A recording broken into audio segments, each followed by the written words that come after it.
चित्रा, काली मंदिर प्रधानमंत्री इस वक्त मंत्रोच्चार पूजा करते हुए और इसको सीधे बंगाल के आज के, क्योंकि आज वोटिंग होनी है, इससे जोड़कर देखा जा रहा है। एक बार वहां से अगर आप बताएं कि क्या कुछ संकेत देने की कोशिश है पीएम की तरफ से। देखिए अंजना, यहाँ से बहुत बड़ा संकेत सीधे पश्चिम बंगाल की जनता को देने की कोशिश प्रधानमंत्री नरेंद्र मोदी की ओर से की जा रही है। काली माता मंदिर में मंत्रोच्चार के साथ पूजा अर्चना की ये जो तस्वीरें हैं, यकीनन इसका सीधा असर पश्चिम बंगाल की उस 70% हिंदू आबादी पर जरूर पड़ेगा जो आज वोटिंग के लिए बाहर निकल रही होगी। बीजेपी इसी रणनीति के तहत पूरे के पूरे कार्यक्रम को प्लान करती है और यकीनन ये जो व्यक्तिगत प्रोग्राम प्रधानमंत्री नरेंद्र मोदी का है, जिसकी तस्वीरें इस वक्त समूचा देश देख रहा है, इसके बहुत ज्यादा मतलब और मायने बढ़ जाते हैं। काली मंदिर, ध्यान रखना होगा, कोलकाता काली मंदिर के नाम से जाना जाता है, यानी कि काली माता के मंदिर जाने के लिए दूर दूर से कोलकाता में श्रद्धालु पहुंचते हैं।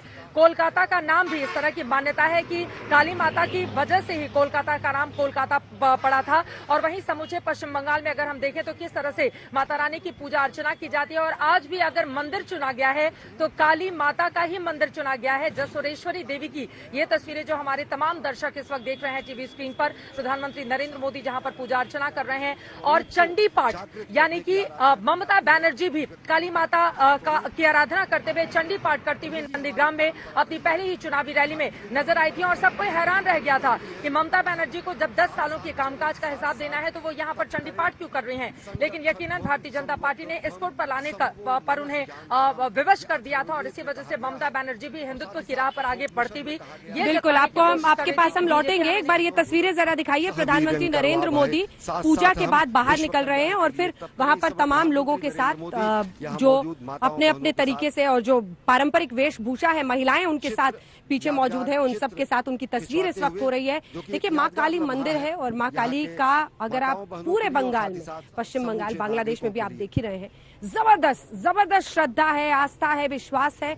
और जैसा कई बार कहा जाता है कि अगर बिहार यूपी में आप जाएं तो जय श्री राम होता है, यहाँ पर जय काली माँ बहुत ज्यादा इसका प्रचलन है। काली माँ को लेकर उनकी पूजा, उनकी आस्था और ये पारंपरिक वेशभूषा में वहां पर तमाम जो महिलाएं मौजूद हैं उन सब से रूबरू होते हुए बातचीत करते हुए प्रधानमंत्री, इससे कुछ सेकंड पहले वो अभी वहां पर माँ काली के दरबार में थे, वहां पर उन्होंने मंत्रोच्चार पूजा में वो शामिल हुए, पूजा पर बैठे भी और उसके बाद यहाँ से वो निकल रहे हैं। ये योगेश्वरी मंदिर है बांग्लादेश का, योगेश्वरी मंदिर जहां पर प्रधानमंत्री नरेंद्र मोदी पहुंचे हैं।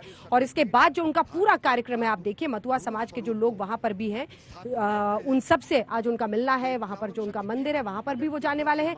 लेकिन ये भव्य नजारा जो इस वक्त आप देख रहे हैं, ये बांग्लादेश में प्रधानमंत्री के दौरे का दूसरा दिन है और ये मंदिर में पहले उन्होंने पूजा की और उसके बाद वहां परिक्रमा भी करके बाहर में जो महिलाएं, जो लोग वहां पर मौजूद थे, उन सब के साथ तस्वीरें खिंचाई हैं। तो योगेश्वरी मंदिर का जल्दी से शशि शेखर जी एक कमेंट आपसे सर, क्योंकि आज जय काली माँ और यहाँ पर पहले दौर का मतदान।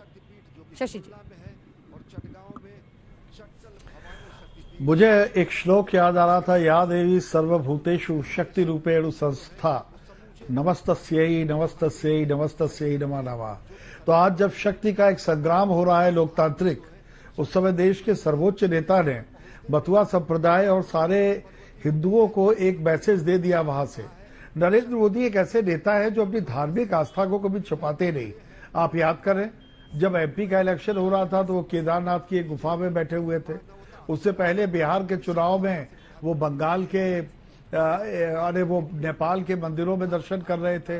आज उन्होंने विधिवत दर्शन किया, बंगाली रीति से सोने का उन्होंने मुकुट चढ़ाया, 7 परिक्रमाएं की और जो वहां पर बाहर देवी के स्वरूप जो महिलाएं थी उनके साथ उन्होंने फोटो खिंचाई। बिल्कुल साफ मैसेज बंगाल की महिलाओं के लिए, बंगाल के बहुसंख्यक मतदाताओं के लिए और मतुआ संप्रदाय के लोगों के लिए कि मैं आपकी केयर करता हूं। तो अब देखिए इसका चुनाव पर क्या असर पड़ता है। आज पहले चरण का सबसे इम्पोर्टेंट चुनाव है, क्योंकि आज ममता बनर्जी के भी भाग्य का फैसला होना है।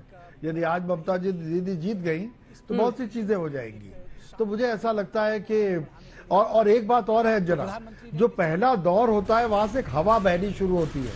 आप याद करें, मुलायम सिंह यादव को लेके लोग नहीं मानते थे कि वो मायावती को हरा पाएंगे, लेकिन गोरखपुर के आसपास के रीजन से जो हवा चलनी शुरू हुई उसने वेस्टर्न यूपी तक आते आते तूफान का रूप ले लिया और वो बहुमत ले आए थे। तो ये जो पहला चरण है ये कई मायने में इसलिए इम्पोर्टेंट है। और प्रधानमंत्री का ये दौरा भले ही फिर दोबारा दौरा होगा कि सहयोग हो, लेकिन सहयोग खूबसूरत है, अजरा।